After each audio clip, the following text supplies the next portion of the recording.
Hello there everybody, it is me XfreezerBunny and welcome back to another Sims 4 speed build. So today we're back with another apartment renovation. This is actually the first apartment we are going to be renovating here in Evergreen Harbor. And yeah, this is a Japanese style apartment for an otaku. So I've been thinking about doing a kind of mini-series of apartment renovations specifically built for personalities. So, you know, otakus, cosplayers, things like that. Let me know how you feel about it. But also, really quickly, I am currently hosting a giveaway actually for Courtyard Oasis. So if you haven't checked out my Courtyard Oasis build yet, you can go ahead and check out that video for all of the details regarding my giveaway. Also, in this video, I will be talking about my journey to becoming an otaku, which is basically just a life story, pretty much, because I've been watching anime my entire life. But yeah, hopefully you all get comfortable. Maybe grab some popcorn because this is gonna be a long, rambly video. But before I get carried away, I'm gonna go ahead and talk a little bit more about the build itself. So this is a 2-bedroom home. One of the bedrooms is actually furnished as like an office or like gaming room. So this is just technically a room that can accommodate maybe a single or a couple of Sims. And I think one of the most interesting features of this build would actually have to be the balcony, which this house actually doesn't have a balcony because it's a pre-made apartment, which, as you know, in The Sims we cannot edit the pre-made ones. But I did get creative using the tool mod. You can resize the size of doors so that they will actually make a cutout on the wall, and I made that. And I kind of just made it look like into a balcony over there on the upper left corner. But because of the whole complicated aspect of this build, and because of just how difficult it is to share apartments on the gallery, I think I'm actually going to just upload this as a separate lot. So if you want to use this as a house, you can do so without going through the hassle of plopping each individual room. And if you also want to use this as an apartment, you can just copy it the way you would copy a room from the gallery, which is the more complicated part. But if you really want to use this as an apartment, you can also do so as well. And I also use the tool mod to move around where the windows are located on the outside. So if you want to use this as an apartment, you will have to do it yourself. I know it sucks, but honestly, I just really wanted to have 100% creative control over this build. So yeah, it would be nice if EA made this a more streamlined process in-game, but yeah, just apartments are just really hard to work on. But one more thing that I used the tool mod on in this build is actually these glass display cases, which is definitely very much a recurring feature. If you have ever seen a gamer or like an anime fan home, you'd probably seen these glass display cases, also known as IKEA Detolfs. I have actually recently bought one of these myself. I didn't buy an IKEA one because we don't have IKEA in my country right now. But yeah, I did buy a glass display case, and yeah, I use it to keep all of my anime figures because, as you know, I have fallen down the rabbit hole, also known as anime figure collecting. If you have been watching my other videos recently, you'd probably know that I have started collecting anime figures late last year, and at this point I have about 40 plus figures in my collection, which includes mostly Nendroids, but I also have some scale figures and some prize figures as well.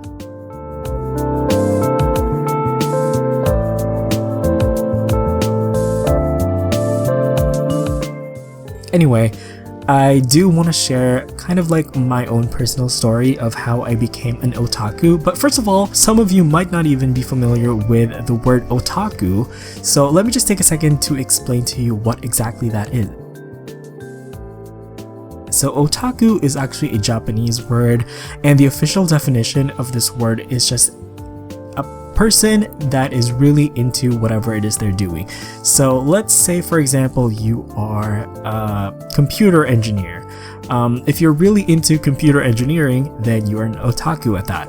However, in recent years, the word otaku has been generally associated with people who are really into anime and that culture. So anime, Japanese video gaming, Japanese music.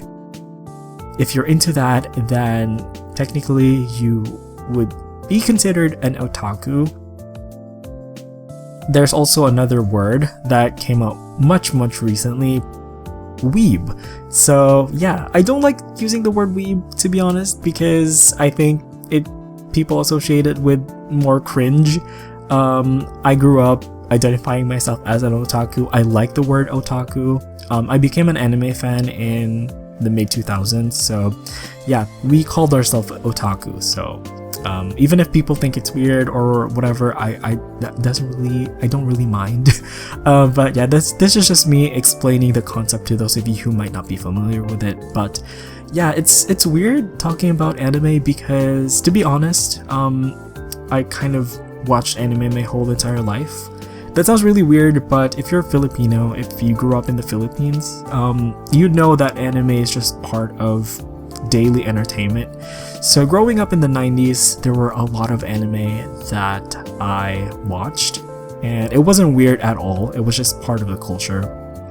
I know that a lot of Southeast Asian countries have this as well, where we're just more accepting towards that kind of culture, because I know that in the West, a lot of people get bullied for watching anime. Thankfully, that did not happen to me, because in our culture, it's kind of just normalized.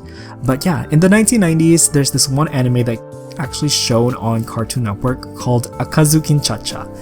And that is a very special anime. That anime has a very special place in my heart because it's the very first anime that I watched. And until now, I still really love it. I watch some of the episodes from time to time whenever I find them. But yeah, Akazukin Cha-Cha is kind of an obscure anime now. I don't think a lot of people will recognize it, but it's kind of like a magical girl anime predating Sailor Moon, because I think Sailor Moon came out in the late 90s.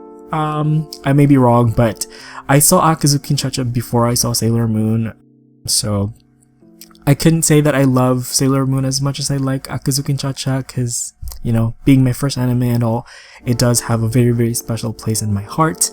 But I did watch a lot of anime growing up. All throughout the 90s, early 2000s, I was basically just a casual anime viewer. You know, I watched a lot of, you know, things like Yu-Gi-Oh!, Beyblade, Pokemon. I never really saw myself as a hardcore anime fan until I got into high school. So in the Philippines, you go into high school when you're like 13. So in other places, you'd probably consider this middle school. We just call it high school in my country when I was growing up. But yeah, when I went into high school, I met a lot of people who really liked anime as well. Not that I didn't have friends who liked anime in elementary school, because of course a lot of kids from my class also like things like Pokemon and Digimon and stuff like that. But you know, high school was really when I met that group of friends where we just really liked the same anime. So I remember when I was in high school going to my friend's house and just binge watching anime that we liked. So I remember going to my friend's house and watching Oran High School Host Club, Special A, Karin, if any of you remember those anime. Those are a little bit more on the obscure side and also kind of like shoujo anime as well. Also special mention to Kyokara Mao, really funny isekai anime from the mid 2000s.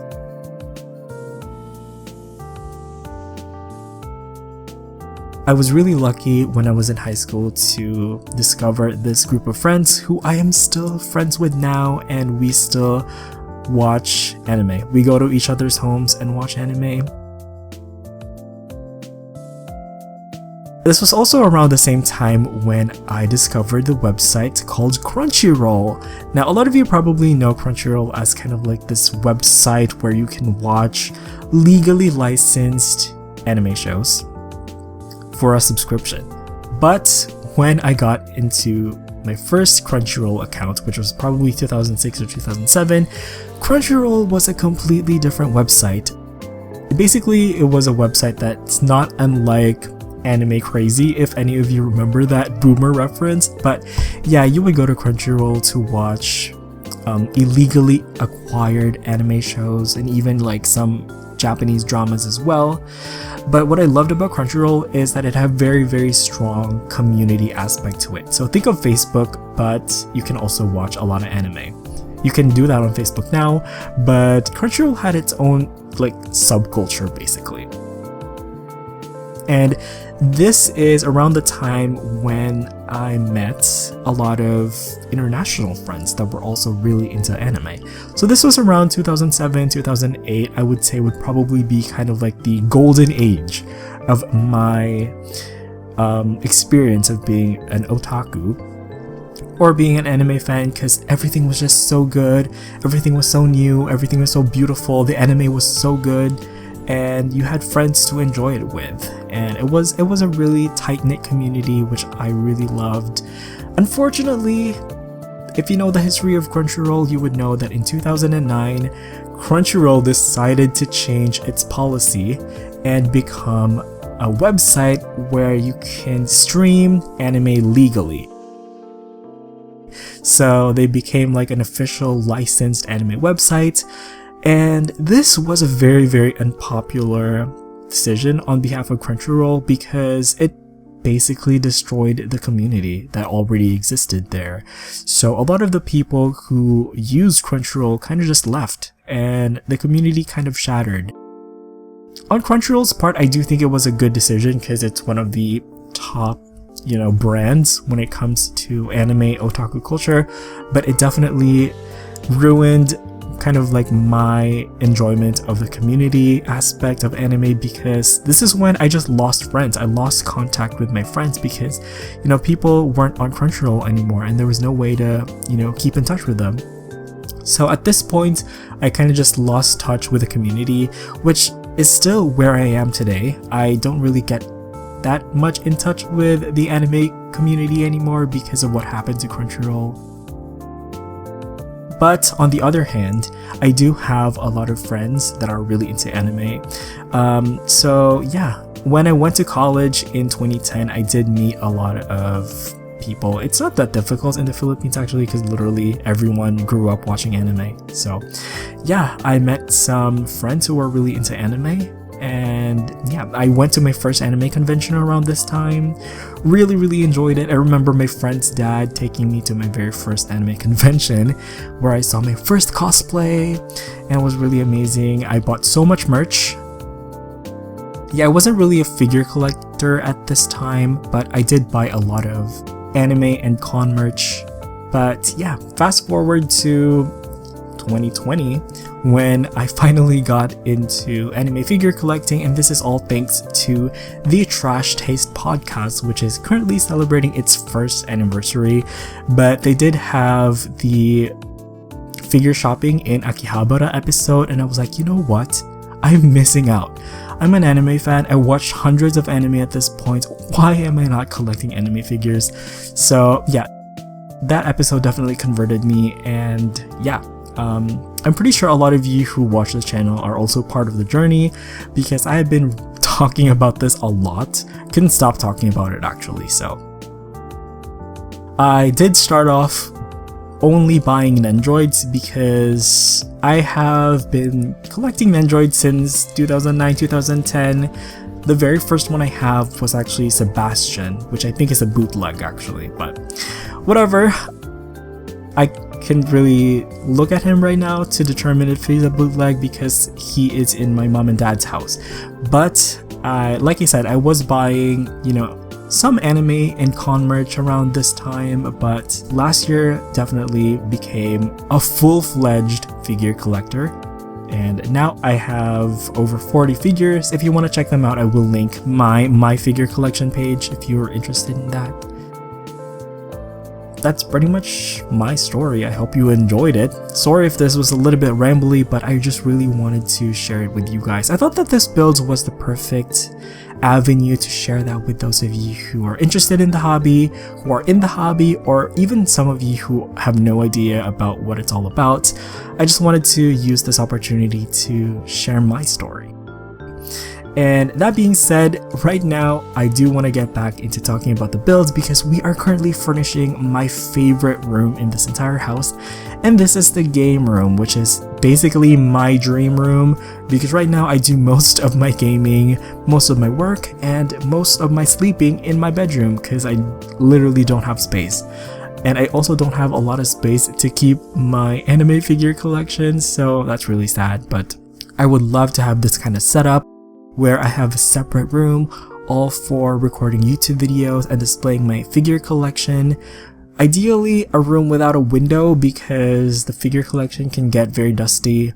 Right now I would not think of displaying my figure collection on like just a shelf, so they're all behind a glass case. So I'm really taking care of them because anime figures are really expensive. You know, they can easily go over $200 and I spent so much money on them.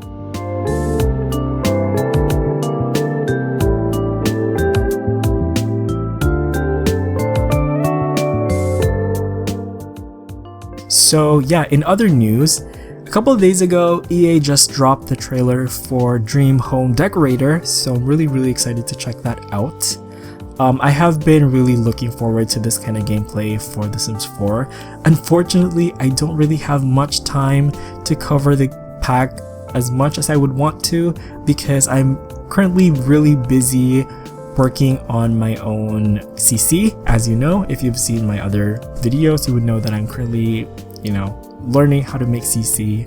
So that has pretty much taken up most of my free time. But I'm definitely planning on putting out a speed build for Dream Home Decorator, and I might even live stream it if any of you are interested to see how the gameplay works, so please do let me know. Anyway, I hope you all enjoyed that little story. If you're into anime or figure collecting, please let me know. I would definitely love to meet people that are into the same hobby as mine. And yeah, I think that is actually going to be it for this build. So thank you so much for watching. You all have an awesome day. Enjoy the rest of the video, and I will see you guys next time. Bye bye.